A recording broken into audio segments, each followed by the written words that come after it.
구약통독 시즌 1 22일차입니다. 22일차부터는 사사기가 시작됩니다. 사사기 1장부터 8장까지 말씀입니다. 사사기는 여호수아 이후 시대부터 왕정시대 이전에 사사들이 통치하던 시간의 사건들을 다룹니다. 사사는 재판관이라는 의미이지만 재판을 한다기보다는 하나님의 영을 힘입어서 가나안 부족들의 압제로부터 이스라엘을 구원하는 사람들이었습니다. 하나님께서는 배교와 타락이라는 영적 암흑기에도 사사들을 준비시키고 이스라엘과 하나님과의 언약이 유지되도록 하십니다. 여호수아가 죽고 나서 각 지파들은 정복 전쟁을 진행하는데 유다 지파가 베색에서 아도니베색 왕을 잡아서 그의 엄지손가락과 엄지발가락을 잘라버립니다. 이런 잔인한 방법은 아도니베색이 주로 사용하던 방법이었고 군인으로서 더 이상 싸우지 못하도록 하는 방법이었습니다. 유다 지파도 이런 방법들을 따라가고 또 아도니베색을 죽이지 않은 것은 점점 하나님 말씀을 듣지 않고 가나안화 되어가고 있는 모습을 나타내고 있는 장면입니다. 유다와 베냐민 지파, 에브라임과 므낫세 지파가 전쟁에서 승리하지만 가나안 사람들을 다 몰아내지 못합니다. 다 몰아내지 못하고 가나안 사람들과 섞여 살면서 그들의 문화에 점점 동화되어 갑니다. 2장에서는 복임이라는 지역이 등장하는데 학자들은 이 지역이 아마도 베델 지역이었을 것이라고 얘기합니다. 거기에 천사가 나타나서 이스라엘 백성들이 불순종하여서 가나안 주민과 언약을 맺고 우상을 숭배하는 일들에 대해서 책망을 합니다. 이스라엘 백성들은 거기서 울고 제사를 드립니다.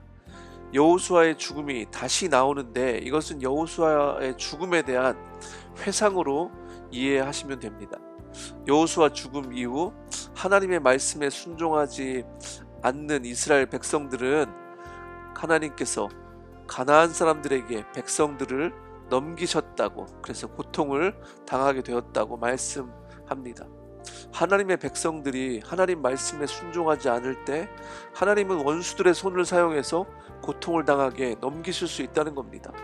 고통당하는 이스라엘을 또 하나님은 그렇게 버리지 않으시고 사사들을 세우셔서 구해주시는데 백성들은 여전히 우상을 숭배하고 자신들만의 길로 걸어갑니다. 첫 번째 사사는 갈렙의 사위 온니엘입니다. 주님의 영이 온니엘에게 내려서 구산리 사다임을 이기게 하십니다.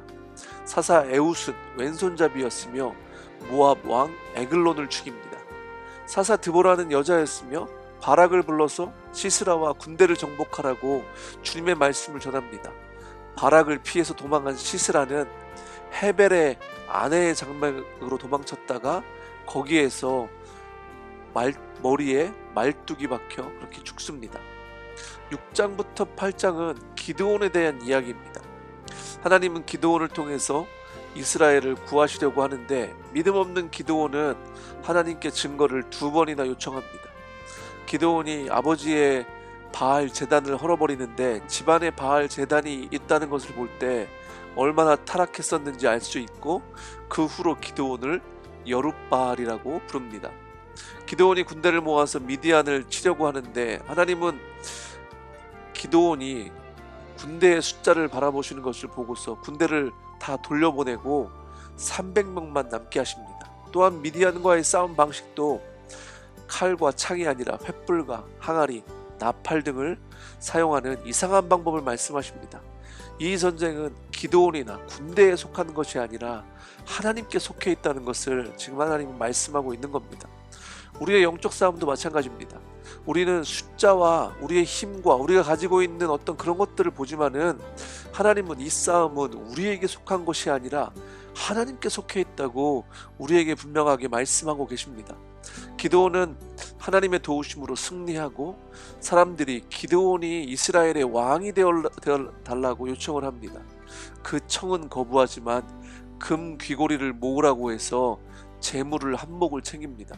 또 기드온은 에봇을 만들어서 결국 그것이 문제가 되어서 우상이 되게끔 했습니다.